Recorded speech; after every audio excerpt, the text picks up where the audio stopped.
My name is Wayne Herschel. I'm author of The Hidden Records, this book here. I want to show some very important Egyptian information before we get onto the Senmut tomb depiction. If you look at the coffin of Kom Abu Asin on record, there's this depiction of the leg of the bull that shows you what the leg of the bull looks like up close. It's that. Is it the Pleiades? Very simple comparison.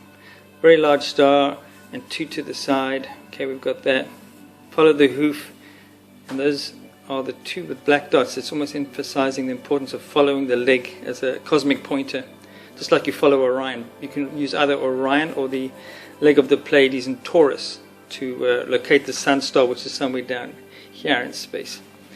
Now, if you look at the Senmut tomb in Egypt, problem is that with an image, it doesn't really work for a teaching mechanism to try and show what it exactly means. It's just lots of little lines and very hard to follow. In 3D, it's obviously a lot better. This is one side of the ceiling. That is the other part of the ceiling. It has Orion.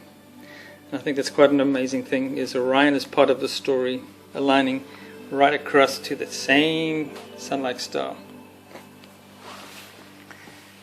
This reproduction I've made available to the public. I'm wearing gloves because it's very porous and it makes marks if you handle it. There's the most amazing part right there up close. What is really unique about this is it's not our sun, and this proves it because it's such a tiny little circumpunct. It is red, so it is sun-like, just like the normal sun sort of depictions. But you follow down those two dots. The leg of the bull has the hoof stars to find this direction and positioning of that sun-like star. How do you find the leg of the bull in Taurus? Right there.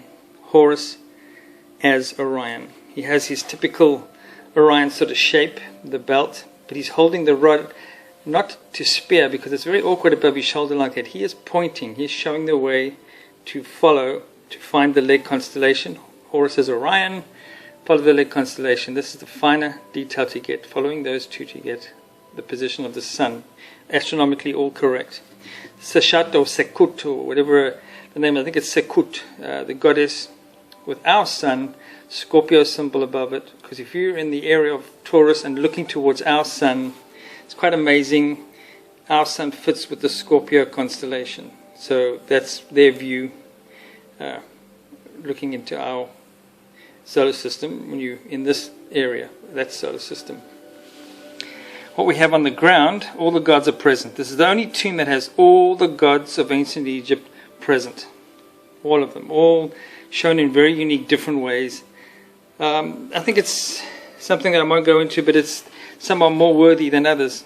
If you look at their solar crowns. We have the narrator of the story. He's pointing up to the constellation.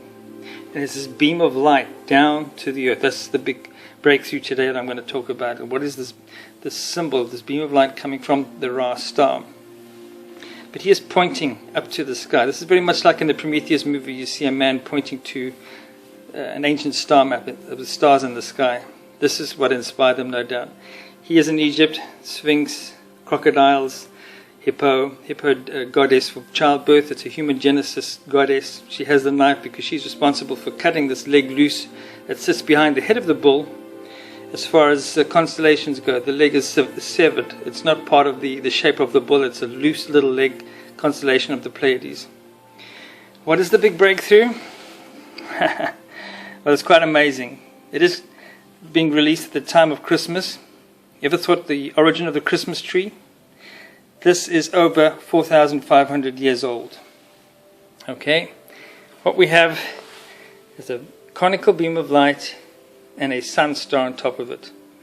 In the biblical text of Jacob's ladder, the same depiction is spoken about, this beam or ladder, cosmic ladder from the sky to the star of Bethlehem. The Christ story. This is the Bethlehem star. If you look at the Hebrew, it's called the Hebrew Sol Invictus parchment. Is a special name for it. I can't think of it right now. But the Hebrew, from the Clavicular Solemnis document, you'll see that there is a story just like this with the sun and a beam of light coming down from it. So there are 3 different cases of this, all just as old as each other. I am proposing this is the origin of the Christmas tree. This is what we're celebrating. It's a good thing. It's a human origin story from the star. And this has been sneaked into our tradition in all different ways. The Greeks called it Sol Invictus, celebrating the glorious sun on the 25th of December, long before the Christ story. 25th of December, Sol Invictus, celebrating that.